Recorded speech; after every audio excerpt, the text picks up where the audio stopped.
We are now going to take the same grooves from the previous lesson, but instead of playing eighth notes on the hi-hat, we are going to play quarter notes. This is going to be a bit challenging at first because you are going to find that your hi-hat hand is going to want to follow along with your bass drum. The focus of this lesson is to hone in on developing that coordination to be able to keep quarter notes on the hi-hat while varying the bass drum pattern. Many of the drum parts you hear in rock music, funk, hip-hop, country, and many other styles of music involve playing grooves with either continuous quarter notes or eighth notes on the hi-hat. Let's take a look at example 1. You can see that we have quarter notes on the hi-hat, quarter notes on the bass drum, and 2 and 4 on the snare in example 1. Okay, so this is basically the same as example 1 in the previous lesson, but instead of playing eighth notes on the hi-hat, we're playing quarter notes. So I'll start with just the hi-hat part, then introduce the bass drum, finally the snare. 1, 2, 3, 4. 1, 2, 3, 4. 1, 2, 3, 4. 1, 2, 3, 4. All right, easy enough.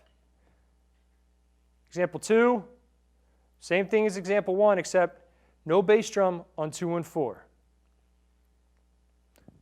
Okay, starting with the hi-hat. 1, 2, 3, 4. 1, 2, 3, 4. 1, 2, 3, 4. 1, 2, 3, 4. All right, moving on to example 3. This is where things can get a little tricky because we have eighth notes in the bass drum. We have 3 and being played in the bass drum, while the right hand, or left hand if you're playing a left-handed kit, is just playing a quarter note on the hi-hat. Your hi-hat hand is going to want to follow the bass drum foot with those eighth notes. Don't do it. You're going to want to do it, and you probably will resort to that the first few times, but just make that your main focus. Playing quarter notes with the right hand or left hand, and sticking with that while playing the eighth notes with the bass drum. All right, so starting with the hi-hat, that'll go like this. 1, 2, 3, 4. 1, 2, 3, and 4. 1. So you want to avoid doing this. 1, 2, 3, and 4. 1, 2, 3, and now. Stay the course with the quarter notes on the hi-hat. 4. 1, 2, 3, and 4. Add the snare on 2 and 4. 3 and 4. 1, 2, 3, and 4. 1, 2, 3, and 4. 1, 2, 3, and 4. All right, example 4. Same thing as example 3, except we got that eighth rest on the downbeat of 3 in the bass drum. So we got bass drum on beat 1, and then the end of 3. Now you're probably going to want to do the same thing that we originally wanted to do in example 3, where you want to play the and of 3 with the hi-hat hand, because that's where the bass drum's going. But you want to avoid that. Hi-hat plays on the downbeat of 3, but keep that bass drum by itself on the and of 3. It's going to sound like this. 1, 2, 3, 4. 1, 2, 3, and 4. 1, 2, 3. Add the snare drum. 2, 3, and 4. 1, 2. Avoid going.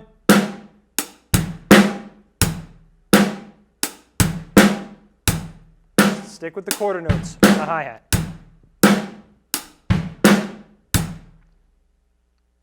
All right. Now I would like to demonstrate examples 5 through 12 at 100 beats per minute, playing each example 4 times. 1, 2, 3, 4.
All right.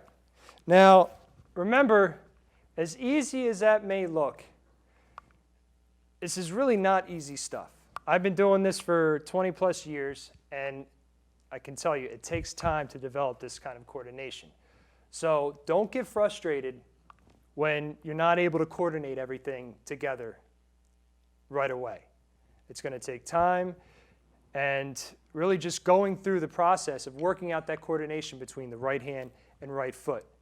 So I highly recommend going through that process that I showed you for the first 4 examples, where you start with just the hi-hat, then add in the bass drum, or you can even start with the bass drum pattern. Just get that down, figure out where those notes are supposed to go, then add in the right hand, and make the snare drum on 2 and 4 the last piece to the puzzle. And if you're able to play each one of these examples from 80 beats per minute to 120 beats per minute, playing each example 4 times, making the transitions between each example without stopping, then you will have accomplished a whole lot. You would have gone, Jesus Christ. Now, after watching me demonstrate those examples for you, you may be thinking, wow, that doesn't look too difficult. Looks pretty easy. Well, for some of you, it might be pretty easy, but for the vast majority of you, you're probably going to have a tough time working out that coordination between the hi-hat hand and the bass drum. I know when I worked on these exercises 20 plus years ago, I had a really difficult time. What you have to do is take it one example at a time, play it really slow, and start with just one limb at a time. So when I demonstrated examples 1 through 4 for you, started with the hi-hat and added the bass drum notes in with the hi-hat before adding the snare. That's a great way of going about just, understanding, okay, this is what this limb is doing, bass drum's what the bass drum part is doing, getting that locked in, then adding that finishing touch with the snare drum. Taking it one limb at a time will save you a lot of frustration, because if you try to put together all 3 parts right away, you're going to have a really difficult time. You're going to get frustrated because you're not going to be able to put it all together as quickly as you would want. So to make your practice time productive, take it one piece at a time and gradually put it all together, and make it your goal to be able to play along with the metronome from 80 all the way to 120 beats per minute, playing each one of these examples 4 times each, transitioning without stopping.